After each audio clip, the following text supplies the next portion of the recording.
Chers amis, bonjour. Nous sommes le lundi 16 août 2021. Il est presque 10 heures. Quelques news de l'Arménie, de l'Artsakh et de la diaspora arménienne. Tout d'abord, hier 15 août, toutes les églises arméniennes d'Arménie, de l'Artsakh et de la diaspora ont fêté donc la résurrection de la Sainte Vierge Marie et la bénédiction du raisin. Donc qui fait partie donc une fête qui fait partie donc des 5 fêtes les plus importantes de l'Église arménienne dans l'année. Voilà donc la fête du raisin, voilà, la bénédiction du raisin. Cette bénédiction a également eu lieu à Valence, à l'église catholique arménienne de Valence, par le Vartabet Krikor Mikhailian, donc une très belle cérémonie avec beaucoup de monde.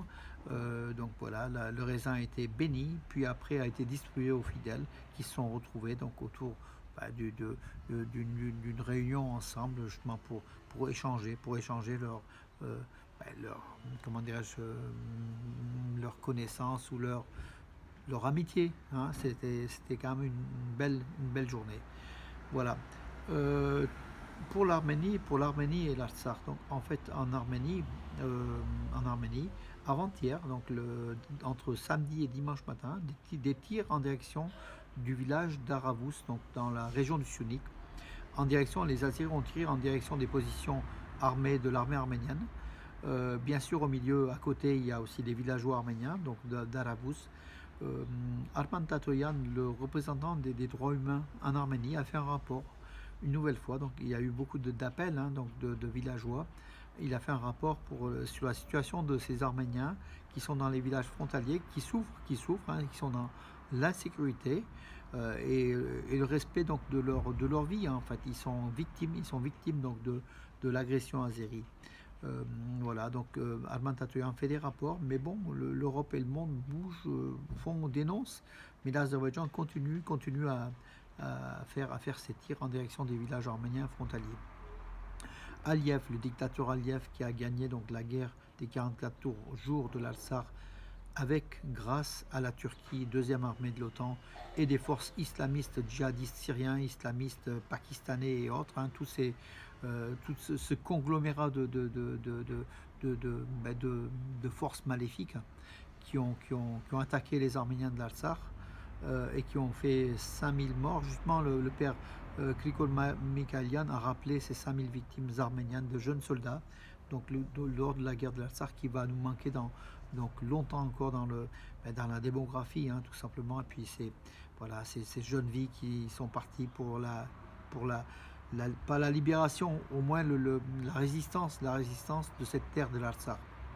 Donc Aliyev a déclaré donc à la CNN turque qu'ils ont à peine 25% des cartes des mines de la région de l'Artsakh qu'ils occupent, mais bon, pour eux, ils disent que c'est leur territoire, mais effectivement, ça fait partie de l'Artsakh occupé. Ils ont que 25% donc des cartes des mines, et Aliyev affirme qu'il y a des centaines de mines qui n'ont pas encore explosé, qui sont des centaines de milliers de mines qui sont encore dans le sol en Artsakh. Il compte à peu près 150 victimes donc des mines, des victimes azéries, donc des morts et des blessés, bien sûr, 150, hein, voilà. Et il appelle les Arméniens justement à restituer, à donner donc la totalité de ces cartes des mines. Et lui, par contre, il ne restitue pas les territoires arméniens qu'il occupe de façon, de façon illégale et hontée, et qui fait appel effectivement donc aux Pakistanais, aux Turcs et à tout ce conglomérat de gens maléfiques pour attaquer les Arméniens par rapport à leur dessein pantouranien. En fait, hein, le dessein pantouranien, c'est de la Turquie jusqu'à Vladivostok, une ère touranienne, des peuples touraniens parlant turcophone, hein, voilà. Mais Poutine, qui a longtemps laissé faire donc la Turquie et l'Azerbaïdjan, semble-t-il, depuis le cessez-le-feu, réagit un petit peu plus. Donc Moscou a dénoncé déjà l'agression illégale, en fait, de la violation du cessez-le-feu par l'Azerbaïdjan, clairement. Donc ça a été indiqué il y a 3 jours de cela. C'est peut-être le début le début d'une nouvelle ère où tout ne sera pas permis, que les Russes ne permettront pas tout. Même si la Turquie est leur allié et qu'ils jouent en fait un poker menteur, hein, entre Erdogan et Poutine, dirigé contre l'OTAN peut-être, mais bon, la Turquie joue aussi des doubles jeux, donc du coup, chacun joue un petit peu deux, trois rôles, hein, donc voilà, on verra bien qui gagnera le dernier, en tout cas l'ours russe qui ferme un œil mais qui ne dort jamais complètement, il se réveille et il peut faire très très très mal. Les Russes ne laisseront pas faire l'appétit turc au Sud-Caucase, ça c'est certain. Non plus les Iraniens, qui ont toujours été les ennemis, hein, donc les Perses, l'ennemi de l'Empire ottoman. Tout ça, ce sont les empires hein, qui se jouent encore aujourd'hui, donc au XXIe siècle. On revient, l'histoire revient, est une répétition. Mais voilà, donc la politique d'Erdogan a été comprise hein, par beaucoup d'États qui ont joué avec lui, mais qui maintenant commencent à peut-être à jouer moins. Euh, voilà. Euh, en- pour l'Azerbaïdjan, il semblerait que l'Azerbaïdjan prépare une nouvelle guerre. Donc, l'Azerbaïdjan qui a installé des bureaux commerciaux en Israël et qui est très très bien avec Tel Aviv en fait et Jérusalem, hein, Bakou, désire acheter pour 1 à 2 milliards de dollars des drones tueurs hein, israéliens qui seront dirigés de toute façon contre les Arméniens. Israël, qui est un responsable, qui est responsable en grande partie, de la mort des 5000 soldats arméniens, autour de 5000, hein, c'est peut-être moins, et puis des dizaines de milliers de blessés par leurs drones tueurs qu'Israël a vendus à l'Azerbaïdjan. Israël qui est complice de l'Azerbaïdjan, qui est l'ennemi de l'Arménie hein, dans ces conditions-là.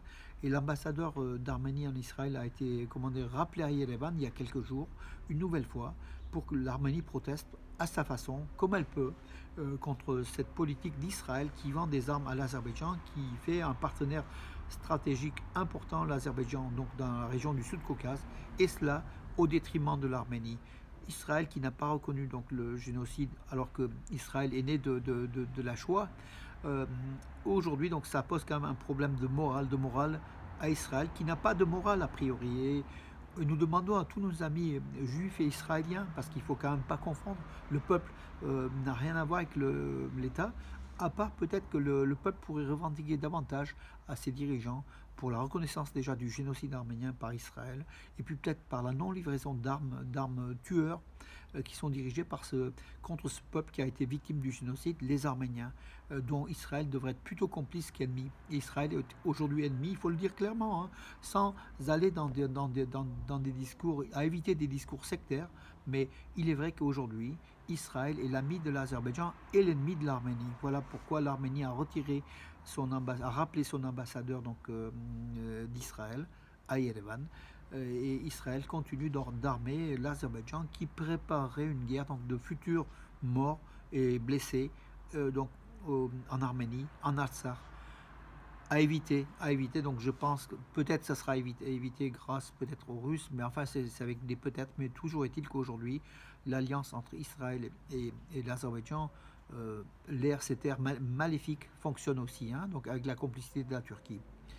Voilà un message bon, à nos amis donc juifs qui ne sont pour rien et israéliens qui ne sont pour rien, mais aussi effectivement ils sont leur pays, hein, Israël, est complice et responsable de la mort d'Arméniens. Voilà, la mort d'Arméniens, il faut quand même le dire sans encore une fois tomber dans un piège anti-juif ou anti-israélien.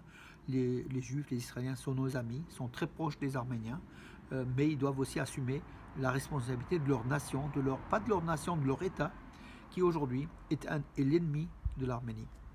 Je ne vais pas le répéter plus, mes amis. Bon, je vais terminer. Donc là, mes informations étaient courtes, donc je me suis permis un peu d'avoir une réflexion que tout le monde ne peut pas n'est peut-être pas d'accord.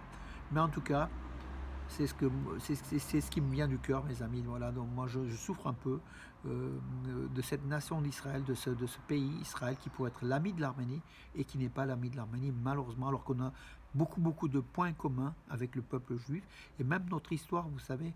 Je ne vais pas vous dire qu'un des derniers rois d'Arménie était d'origine juive. Après, on va aller dans des débats, notamment des débats Klatouni. On va aller après dans des débats plus compliqués. Je vous laisse, mes amis. À demain.